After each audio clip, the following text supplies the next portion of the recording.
Ricardo, agora a gente vai falar sobre um golpe que é sempre aplicado a aposentados e pensionistas. Estou aqui com o advogado Anderson, vai falar com a gente sobre esse assunto. Normalmente a gente traz aqui esses temas em relação a golpes, né? Nesse caso, desde o início da pandemia, principalmente, muitas das vezes o aposentado vai lá na conta e vê que tem um valor que não foi solicitado, ele não pediu, mas foi depositado e o pior, depois é descontado mês a mês. Vou conversar aqui com o advogado que vai explicar um pouquinho mais pra gente. Ele que tem contato direto com essas pessoas, semanalmente muita gente procura para falar sobre isso que está acontecendo, principalmente aqui em Criciúma. Então, eu agradeço por conversar com a gente, né, em relação a esse trabalho que vocês fazem, principalmente aí nos últimos dias. Qual é a frequência e como é que se dá essa situação? Como é que o pessoal procura vocês? Porque nada disso é solicitado, né? Então, queria que você falasse um pouquinho sobre esse golpe, até para um alerta aí para quem está assistindo a gente. Na verdade, a frequência ela é ininterrupta. Diariamente, esse público-alvo, que são os aposentados e pensionistas, eles têm sido vítimas dessa fraude.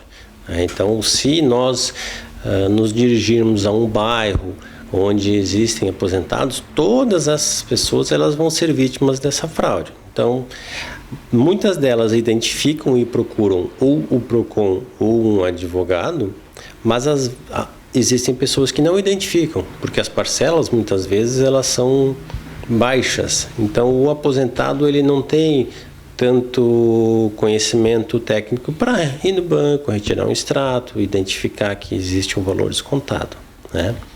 Mas eu queria explicar como é que ocorre a forma de fraude que o banco pratica.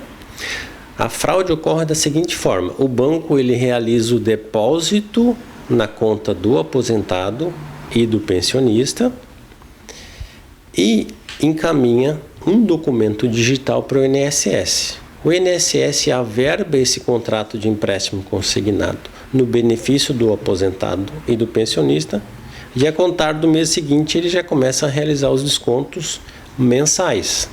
Então eu vou citar apenas um exemplo. O Banco X realiza um depósito de um valor de R$3.000, mas ele cobra 84 parcelas de 100, 120, R$127. Então, às vezes, eles depositam um valor de 3, 4 mil, mas ao final do empréstimo, o aposentado vai pagar muito mais do que o dobro, né? Então, são duas irregularidades muito grandes que as instituições praticam, que são a realização de um empréstimo e a averbação no benefício do aposentado sem a solicitação dele, e também os juros altíssimos que são cobrados do benefício dele. Ou seja, todo esse trâmite é feito e o último a saber é o aposentado, né? Que é feito do banco diretamente com o INSS. E até gostaria que a gente conversava aqui um pouquinho antes de começar a gravação. E é muito interessante a gente falar sobre isso, por exemplo, que você veio conversar aqui com a gente, né? Nós estamos passando essa informação porque muita gente procurou você nos últimos dias, indignado com essa situação, né, que não sabe o que fazer e geralmente quando vê já está sendo descontado da conta. Queria que você falasse um pouquinho mais desse pedido das pessoas, até mesmo para deixar um alerta também. Na verdade, é que essa modalidade de fraude, que a gente chama, para não ser um pouco mais agressivo, que no caso é um crime, ela é aplicada para um público-alvo que é uma pessoa aposentada e pensionista, de mais idade, sem conhecimento, e muitas vezes ele não tem a quem recorrer.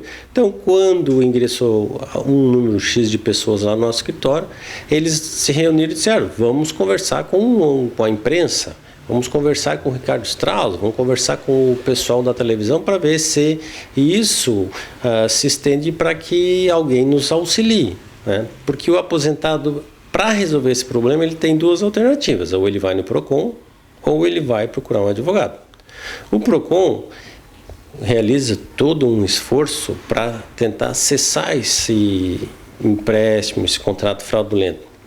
Mas o PROCON ele não tem o poder que o judiciário tem de aplicar uma indenização. Então, muitas vezes o PROCON vai até o final de um processo administrativo para chegar ao final e dizer para ele procurar um advogado para entrar com uma ação contra o banco.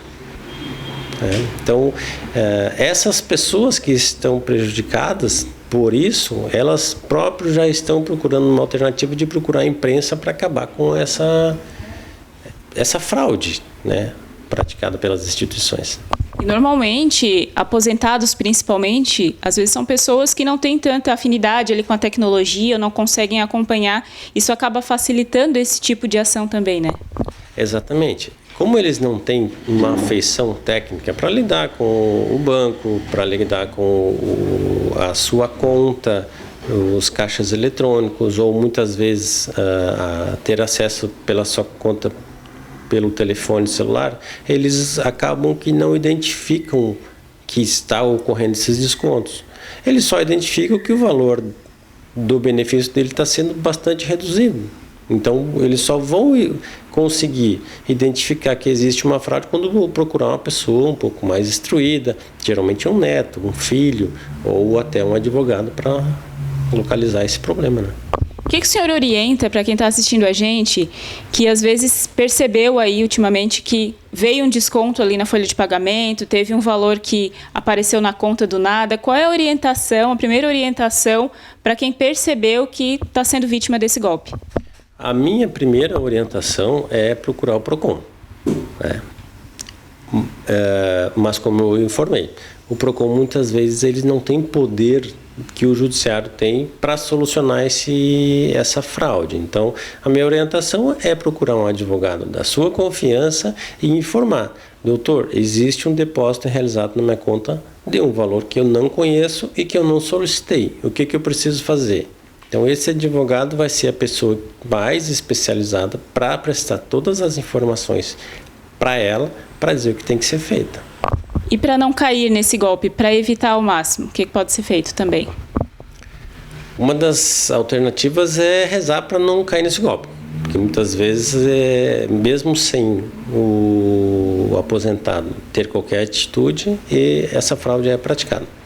Mas uma das orientações que a gente sempre dá é quando for realizar um contrato de empréstimo consignado, que muitas vezes realizam mesmo, é ir numa instituição financeira de conhecimento dele, com uma pessoa que ele conheça ou uma pessoa que já fez um empréstimo e que sabe que aquela instituição financeira é idônea para não cair no golpe. Uma outra alternativa é que quando ela for na instituição, não deixar tirar foto, não deixar acessar o celular e clicar em algum link, porque geralmente alguns contratos são eletrônicos, então o aposentado, como ele não tem afeição a essa modalidade, realiza sem querer este empréstimo. Outra alternativa, orientação, é que caso realize qualquer contrato, leia atentamente todo ele para ver se o que ele está pedindo, se ele está contratando, é exatamente aquilo que está sendo fornecido para ele. Porque uma das irregularidades que os bancos cometem a pessoa realiza um contrato de empréstimo, de fato. Só que esse contrato ele é digitalizado, encaminhado para o INSS, e esse contrato digitalizado circula entre as outras instituições financeiras. Então, uma instituição financeira vai lá e copia aquela assinatura que está naquele contrato, coloca no outro contrato e manda para o INSS. A pessoa, às vezes, faz um contrato de empréstimo consignado e vai observar, ela tem 5, 6. Que daí esses ela nunca fez. E existe a grande fraude.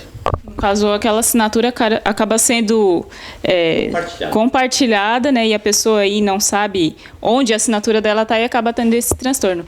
Só antes de a gente finalizar rapidinho, para o pessoal saber dessas instituições, são bancos nacionais, são bancos grandes, são instituições financeiras menores? Qual é o perfil da empresa que aplica esse tipo de golpe? Na verdade, os bancos são os mais tradicionais possíveis. São os bancos que a gente conhece que atuam na cidade. O grande problema são os correspondentes bancários que atuam em nome dos bancos, que eles, sim, realizam essa fraude, né? Muitas vezes eu pego contratos em que eu questiono a assinatura do consumidor, do aposentado, do pensionista, e o local de realização do contrato é no Ceará, em São Paulo, né, em Franca, em Manaus, né? Mas, respondendo diretamente a sua pergunta, são todas as instituições que a gente tem conhecimento que atuam no mercado financeiro. Por isso que é sempre importante estar acompanhando o extrato, né? Exatamente. Tem que, o aposentado e o pensionista tem que estar todo mês, quando for retirar o seu benefício, tirar o extrato, verificar se o valor que está sendo depositado bate com o valor que está no extrato. Se tiver um valor inferior, significa que está havendo desconto. Se está havendo desconto, provavelmente é fruto desses contratos. Então tá certo, muito obrigada. Advogado Anderson conversando aqui com a gente, deixando esse alerta de um golpe que não é tão novo assim, mas que infelizmente ainda faz muitas vítimas, inclusive aqui na nossa região.